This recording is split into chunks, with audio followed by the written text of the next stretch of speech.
کہ روزے میں بھی ہم گناہ سے بچے اور روزے کے بعد بھی، رمضان کے بعد بھی ہم گناہ سے بچے۔ اسی لیے سننا، شیخ عبد القادر جیلانی رحمۃ اللہ علیہ، غوث پاک، ان کو کسی نے پوچھا یہ کیسے پتہ چلے گا ہم نے 29 روزے رکھے یا 30 روزے رکھے، جیسا چاند کا معاملہ تھا تو روزہ قبول ہوا نہیں ہوا کیسے پتہ چلے گا؟ پیران پیر، عالم ربانی، فیض سبحانی، غوث پاک شیخ عبد القادر جیلانی رحمۃ اللہ علیہ نے فرمایا روزہ قبول ہوا نہیں ہوا قرآن میں تو لکھا ہے، قرآن میں تو موجود ہے کہ روزہ قبول ہوا یا نہیں ہوا۔ کسی نے کہا یہ تو نہیں لکھا ہے کہ تیرا روزہ قبول ہوا یا نہیں ہوا۔ فرمایا لعلکم تتقون، رمضان کے بعد اپنے آپ کو دیکھنا کہ رمضان سے پہلے جو گناہ کرتا تھا رمضان کے بعد وہ گناہ چھوٹ گئے۔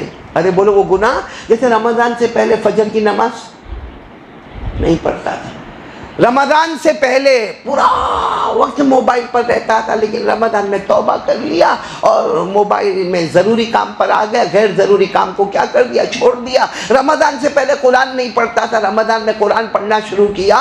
اب رمضان کے بعد آفٹر 29 یا 30 روزہ اب ہم کو دیکھنا ہے کہ زندگی میں بدلاؤ آیا یا نہیں آیا۔ شیخ عبد القادر جیلانی غوث پاک فرماتے اگر بدلاؤ آیا سمجھ لے اللہ نے تیرے 30 کے 30 روزے کو قبول کر لیا ہے۔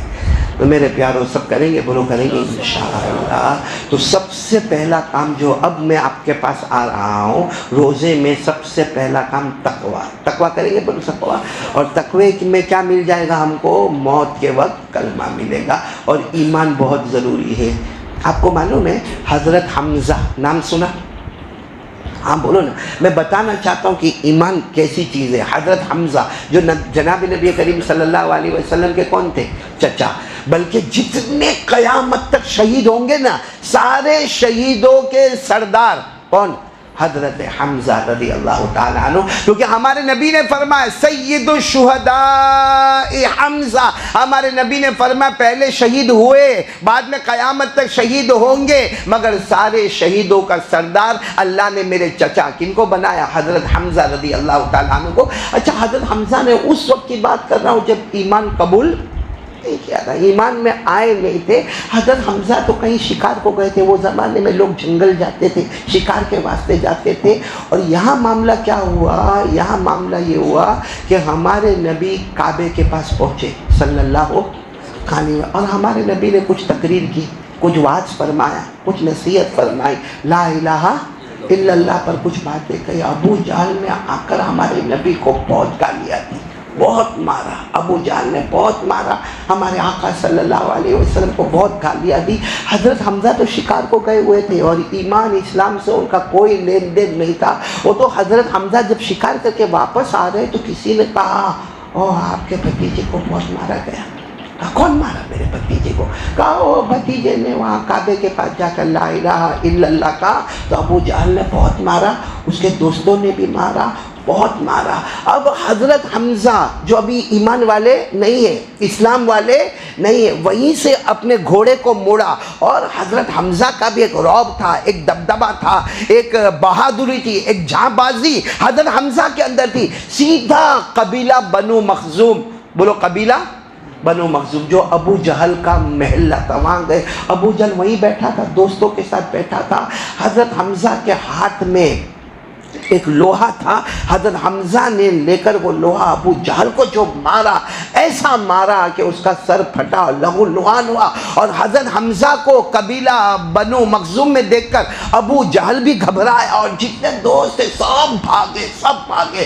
حضرت حمزہ وہاں سے واپس چلے، بولو حضرت حمزہ وہاں سے واپس چلے، سیدھے ہمارے آقا محمد رسول اللہ صلی اللہ علیہ وسلم کے گھر پر آئے، دروازہ کھٹکھٹایا، بھتیجے دروازہ کھول، او بھتیجے محمد دروازہ کھول، تیرے چچا حمزہ دروازے پر آئے ہیں۔ خیر دروازہ کھولا گیا، حضرت حمزہ آئے اور کیا کہا معلوم؟ بھتیجے فکر مت کر، انتقام لے کر آیا ہوں۔ بھتیجے فکر مت کر، انتقام لے کر آیا ہوں. میں نے سنا, میں تو شکار کو گیا تھا, میں آ رہا تھا, میں نے سنا ابو جہل نے بہت گالیاں دی, اس کے دوستوں نے بہت گالیاں دی اور انہوں نے تمہیں مارا ہے. فکر مت کر بھتیجے محمد, فکر مت کر, میں شکار سے واپس آیا, اپنے گھر نہیں گیا, پہلے قبیلہ بنو مخزوم میں گیا, وہاں ابو جہل کو بھی مارا, اس کے دوستوں کو بھی بھگایا, اور یاد رکھنا یہ تیرا چچا زندہ ہے, آئندہ بھی میرے بھتیجے پر کسی نے انگلی اٹھائی تو چچا حمزہ وہاں پر کیا کرے گا, انتقام لے گا.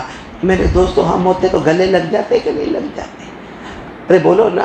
ہمارے نبی رونے لگے, بہت روئے. چچا حمزہ نے پوچھا بھتیجے رو کیوں رہے ہو, خوش ہو جاؤ, مار کے آیا, لہو لہان کر کے آیا, سر پھاڑ کے آیا ہوں.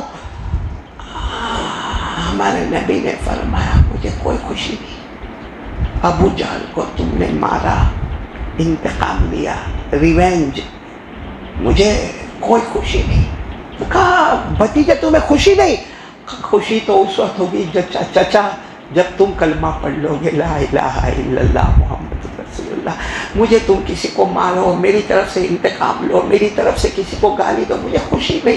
مجھے تو خوشی اس وقت ہوگی جب میرا چچا جہنم سے آزاد ہو جائے گا اور کلمہ پڑھ لے گا. حضرت حمزہ نے کہا میرے بھتیجے اگر اسی میں خوشی ہے تو بلاؤ, سب کو بلاؤ. آج سب کے بیچ میں اعلان کرتا ہوں اشہد ان لا الہ الا اللہ و اشہد ان محمد رسول اللہ. بتاؤ ہمارے نبی کو کس سے محبت تھی؟ ایمان سے. بولو کس سے محبت تھی؟ اور میں تو اکثر کہتا ہوں کہ ہم کو تو ایمان گھر بیٹھا ملا. بولو ملا کہ نہیں ملا؟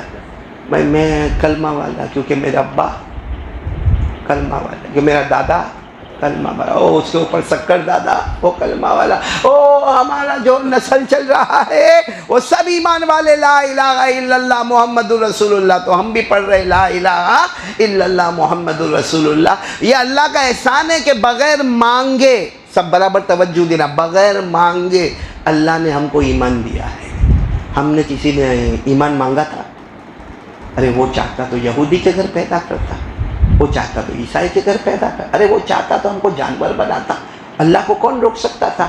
بغیر مانگے اللہ نے ہم کو ایمان دیا ہے. اسی لیے قرآن کریم میں لکھا ہے اب تو مانگ, اب تم کیا مانگو. اللہ ایمان تو دے دیا, اللہ کہتے اب یہ مانگ, کہ بغیر مانگے ایمان دینے والا اللہ اب مانگتا ہوں کہ موت کے وقت پھر ایمان نصیب کر دینا.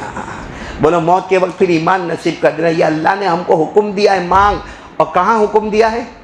قرآن میں, پارہ نمبر 3. بولو پارہ نمبر 3, سورہ آل عمران. بولو سورہ آل عمران. اللہ نے فرمایا یہ دعا مانگ, ربنا لا تزغ قلوبنا بعد اذ ہدیتنا وہب لنا من لدنک رحمہ انک انت الوہاب. ربنا انک جامع الناس لیوم لا ریب فیہ ان اللہ لا یخلف المیعاد. اگر اتنی لمبی دعا یاد نہ رہے نا, صرف اتنا مانگنے کا ربنا لا تزغ قلوبنا بعد اذ ہدیتنا, یہ یاد نہ رہے, اس کا ترجمہ اللہ بغیر مانگے ایمان دینے والا اللہ اب مانگتا ہوں کہ موت کے وقت پھر مجھے کلمہ نصیب کر دینا. میرے دوستو ایمان بہت ڈھونڈ ڈھونڈ کر ملا ہے, ہم کو بغیر ڈھونڈے اور بغیر مانگے. ایک بات آپ کو